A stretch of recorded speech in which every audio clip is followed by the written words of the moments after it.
Have you ever felt as if the world around you had lost its color, its warmth, its very breath? Picture a village where dawn never arrives, where every morning feels like an echo of an endless night. The rooftops glisten with dampness, but there is no light to dry them. A hush drapes itself over empty streets, broken only by distant, hollow footsteps. In this place, hope seems as distant as a forgotten memory, and yet tomorrow's promise still lingers. Waiting in this village of muted tones, the people moved like echoes, voices swallowed by gray. The baker's oven lay cold. The well's stone rim was cracked and dry. Children peeked from shuttered windows, their eyes reflecting only the dim glow of their fears. Every conversation ended in sighs. Every dream was tucked away like an unused letter.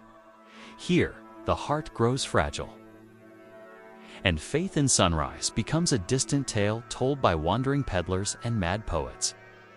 Then, one evening, under a sky heavy with waiting stars, a soft creak sounded. A lone cart rolled into the square, its wooden wheels whispering secrets. The light seller stepped down, her coat dusted with twilight's hush. No one spoke her name. No child ran to greet her.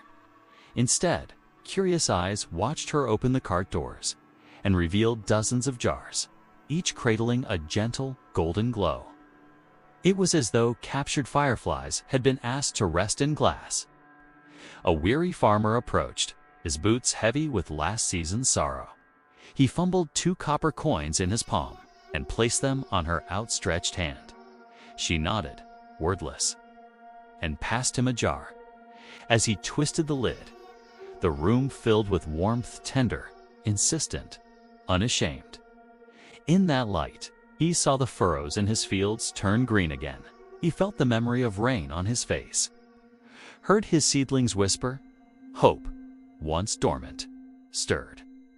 News spread like wildfire through dry wood. The baker returned at dawn, jar in hand, and kneaded dough by its glow bread rising like golden morning.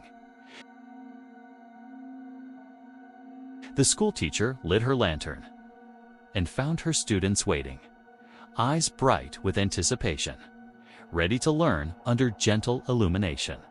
Even the widowed seamstress, who had long ceased her humming, began to stitch by candlelight, stitch a prayer for a future she dared to believe in again. But beyond the jars and lanterns, something deeper was at work. In every heart, a mirror formed reflecting not the light itself, but the yearning beneath. The farmer wondered, could my hands, once so rough, create beauty again?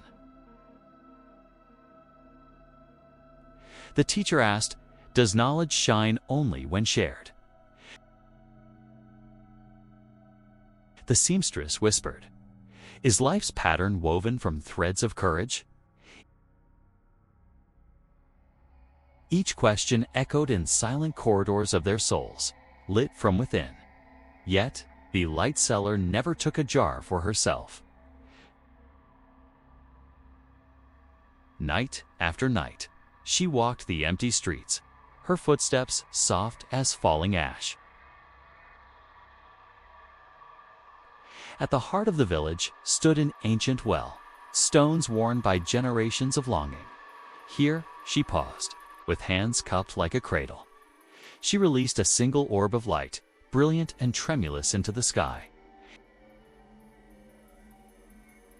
It hovered above the square, glowing without boundaries, as if dawn itself had been invited to stay.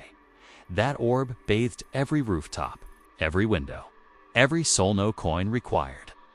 It was the greatest gift she possessed, unbartered, unmeasured, free. Villagers stirred in their sleep, drawn by a warmth they could not name. In their dreams, they walked through open fields of sunlit grass, their laughter mingling with birdsong. And when they awoke, the orb remained a silent testament to a simple truth. true light cannot be contained. Finally, as the first rays of the real sun crested the horizon, the jars inched toward darkness no longer needed. But no one mourned their fate, because what the jars had done was clear a path to something enduring, the light within their own hearts. They realized that hope is not daylight captured in glass, but a choice made when all seems lost, and the village once shrouded in gloom bustled with life again. So, what does this tale teach us? That sometimes we borrow courage before we can own it. That a single spark, no matter how small, can ignite a transformation far greater than we imagine. And though the light seller never stayed, her gift remained, a reminder that even in our darkest hours, we carry an ember of hope capable of kindling our world. If this story kindles something within you, share it below. What small light have you borrowed or given to brighten someone's day? Thank you for listening, and may your own light never dim.